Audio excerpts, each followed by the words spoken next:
You will make mistakes along the way. Your first try at something won't be perfect. It won't be the best that you can do because you're always going to be constantly improving if you commit to something. So you might as well just get started on that journey as soon as you possibly can. That is my advice from somebody here who is about to turn 30. Hello everyone, my name is Elena, aka MintyMido, and if you're new here, welcome, and if you're not, welcome back to my channel where I do fun art challenges, talk about whatever's on my mind, usually Sonic the Hedgehog or other fandom-based ramblings, but today I have an exciting announcement for something original that I've been working on. For anyone who doesn't know, back in December, the Webtoon platform announced that they were hosting a competition called the Webcomic Legends contest, and I've decided to enter. The only problem is submissions are due May 15th, and I spent all of March on the story and conceptualizing phase, so as of now, I've only just barely started the actual art for the first episode, so now I have less than 2 months to put together 3 Webtoon episodes in time for the contest deadline, and I'm spending some of that precious time making this video because I'm so silly. Anyways, even though episode 1 is not done, I do have plenty of concept art and other visuals to share while I talk about my Webtoon story and how the process is going so far for me and all the things I've learned so far, so let's just jump right into the time-lapse. Welcome to the time-lapse, everybody! So I guess I'll start by introducing the story of my Webtoon and what inspired it. So the title is In Mermoriam. Note Mermoriam, not Memoriam. It's a little play on words there, as you'll see why. And it's a dark thriller slash supernatural romance type of story. And I wrote a logline and a description for it just for my own personal reference. I'll probably end up using the actual description on the Webtoon platform when I upload it, but here's how they go. So the logline is basically just like a 1-sentence summary to get people interested in what it is, and that goes as follows. An awkward loner suffering from amnesia meets a killer mermaid with the key to unlocking her hidden memories. So, for any mystery fans out there, hopefully that sparks your interest. I know that I love a good amnesia trope in my stories, but here's a more detailed description of the story. After experiencing amnesia in high school, Hana has become obsessed with recovering her lost memories. While on the hunt for answers, she finds out a girl at her university is secretly a mermaid, and on a hunt of her own. The link between her amnesia and this menacing mermaid is undeniable, but is Hana really willing to do whatever it takes to find the truth about her past? So yes, the main character is Hana, and you learn the mermaid's name later on. Her name is Mio, and the story follows the two of them and the journey to find Hana's lost memories.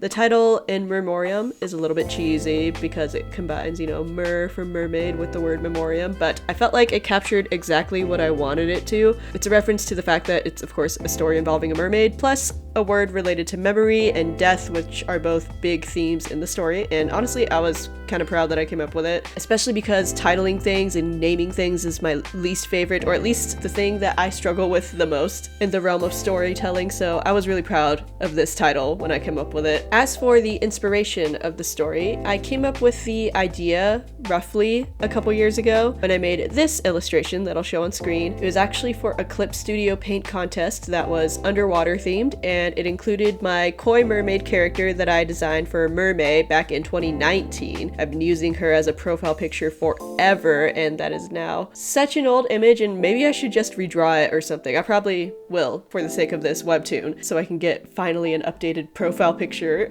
or an updated version of that drawing, even though I do still love it. Anyways, I figured she'd be a good subject matter for the Clip Studio paint contest because I really love this design and I'd always wanted to redraw her, and I just felt inspired by this idea of her interacting with a human girl and kind of implying in the illustration that they're both skipping school by showing the implication of an underwater mermaid society, plus the human girl would be in a school uniform as well. And after making this illustration, I started playing with some ideas of a story, and I really wanted to make it into a darker concept because that's honestly what I really enjoy. But then I put the concept aside because shortly after coming up with it, I discovered this amazing indie animated movie project called The Lovers by Studio Heartbreak. It's about a siren meeting a sushi chef, and the tone is pretty scary, intense, so I was like, oh man, my idea is probably too similar. Nobody will want to read my story, so I kind of gave up on the idea. But I started feeling an itch last year that I wanted to get back into making comics because it was something that I used to do all the time growing up, and you can check out my my comic journey video where I talk all about that and really dive deep into it. So with me getting the itch to get back into it, I thought, you know, I'll need at least a short practice story before I dive into a really big comic project again. So maybe I will just do that simple story with the Koi Mermaid. It's meant to help me just get started and get some experience in making webtoons anyways, so it's okay if it's not a totally super original idea, and it's just a way for me to get some practice.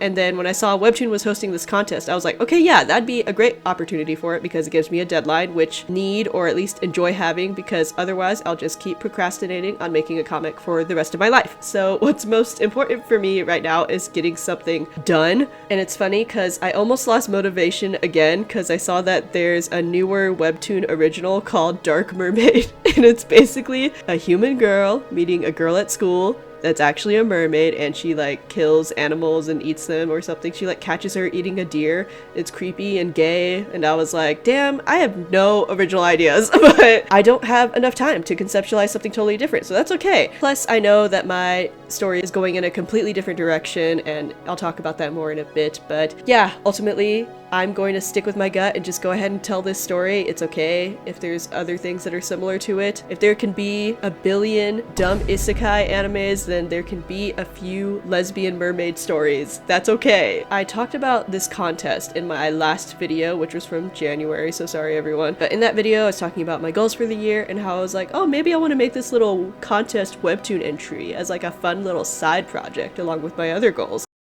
Huh? Yeah, what? I've made comics before. I know how much work they are. I don't know what I was on when I said that it'd be a fun little side project. Like, if I wanted it to get done and get it done in time for the deadline, it would have to become my biggest priority outside of my job. So I made that realization like mid-February and I got to work. And so from there, I've ended up learning a lot of things, and I'd like to get into talking about that a bit. And I've mostly done my learning in the ideation process because, like I said, I haven't gotten very far into the actual episode making process, but I'm working on it, and I'm sure there will be plenty to learn from there that I can talk about in a future video. But the first thing I learned is it is totally okay if the story isn't completely original, because nothing is. And I kept feeling so much imposter syndrome realizing there were other works and media that my webtoon could be easily compared to, and that thought terrified me. I didn't want anyone to think that I was copying someone else's ideas, especially because I didn't even know these stories existed until after I'd already come up with the idea a few years ago. But what I realize now is that if I focus too much on being totally original and different, then I'll just never get anything done at all. And all that matters is that I know my story is its own, even if it has similar tropes and features to other things. I know that it has a lot of themes and traits that are really, really personal to me in my own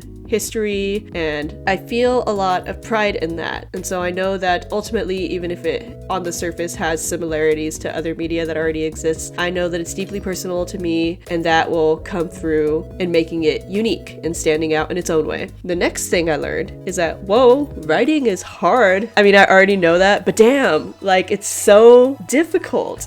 And there's a reason why I struggled for the first month, basically just on the writing, because I really respect writing as its own art, as its own creative practice. And, you know, I draw pictures and that's cool too, but I don't want to just jump into something and be like, yeah, I'm a writer now. Yeah, it's nothing. It's no big deal. Writing is easy, because it's not. And so I was really doing a lot of research on good storytelling and ways to keep an audience engaged.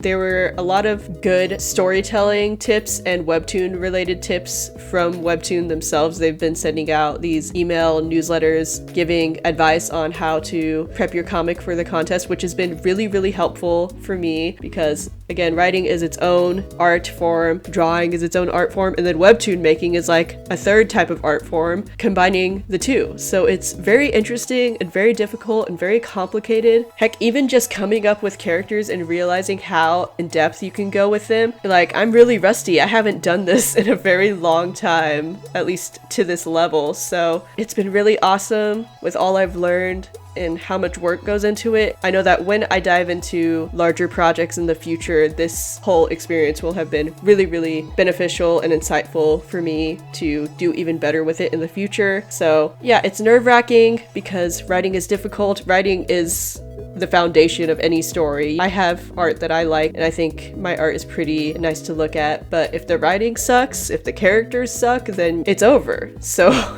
you can have art that maybe isn't that good, or maybe you're not that experienced in drawing, but if your writing is good, then that'll keep people engaged. It's so much more important to have good writing than it is to have beautiful artwork, even though beautiful artwork does contribute a lot of value and fun to it. It's not the foundation. Writing is. And so that part of this whole process has been pretty challenging, but I am proud of the story that I've come up with and the way that I've written it so far, and I know that there's room for improvement, but I'm excited to just get started with this. Even though it's hard, I know that I want to keep doing this and keep getting better at it. The last thing I want to mention that I've learned is that as hard as this process has been so far, and again, it's mostly just been the conceptualizing and writing phase, it's been so fulfilling, and it's clearly just something that I want to do with my life. I don't know if the storytelling that I do will always be in a webtoon format, but I really, really love doing it.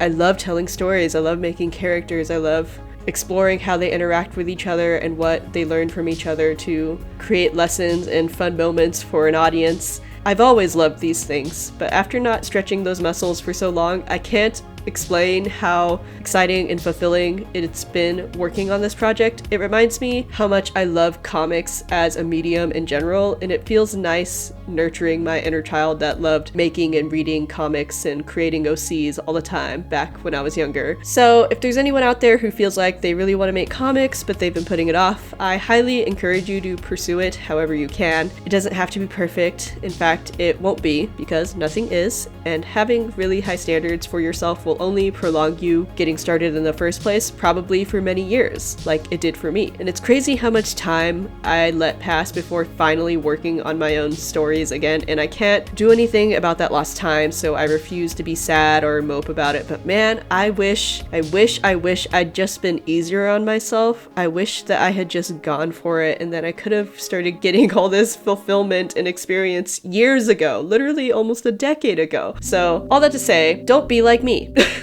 Don't beat yourself up. Don't say that you can't do something or that you're not good enough, because you are. Your only real competition in creating stuff and creativity overall is yourself. You will make mistakes along the way. Your first try at something won't be perfect. It won't be the best that you can do, because you're always going to be constantly improving if you commit to something. So you might as well just get started on that journey as soon as you possibly can. That is my advice from somebody here who is about to turn 30. The last thing I want to close out with is just some resources that have been really helpful to me so far in this journey, because if there's any of you out there who are working on a webtoon, or maybe you're entering the contest like me, maybe this will be helpful to you. I recommend, of course, subscribing to the Webtoon newsletter that I mentioned before. It's given so many amazing tips on how to prep for the contest and how to make webtoons in general. And I also recommend the Webtoon Wave podcast. It's a wonderful podcast where you get to hear from a bunch of webtoon creators about their experience and all the advice they give, and it's super inspiring and lovely and so fun to listen to, so please go check it out. Thanks for watching. I'm sorry I haven't uploaded the past couple months. I totally meant to, but I realized, again, that if I wanted to commit to entering this contest, it'd have to become my #1 priority. So I'll be spending the next month and a half locked inside and cooking up these first few episodes. So wish me luck. Let's hope I actually get it done. It would be devastating if I didn't get it done. But, you know, I'll finish it regardless. And if you're also entering the contest, please let me know. Comment down below a description of your story and the title, because I would love to check out your comic. That's part of what makes this whole thing so exciting. It's a really fun way to check out some new stories. I've already found some contest entries that I love and I'm really rooting for, so if you're one of the contestants and you're watching this, I'll be rooting for you too. Let's all support each other. Lots of love to you all. Stay hydrated, take care of yourselves. Thank you so much for your patience with me. If you're one of my longer time viewers, I'm sorry the content well is so dry lately, but I'll hopefully be filling it with some shorter stuff promoting my webtoon in the meantime, and I promise I will get back into Sonic stuff at some point. There's so many projects in that realm that I want to work on, but I have to do one thing at a time or else nothing will get done. Goodbye!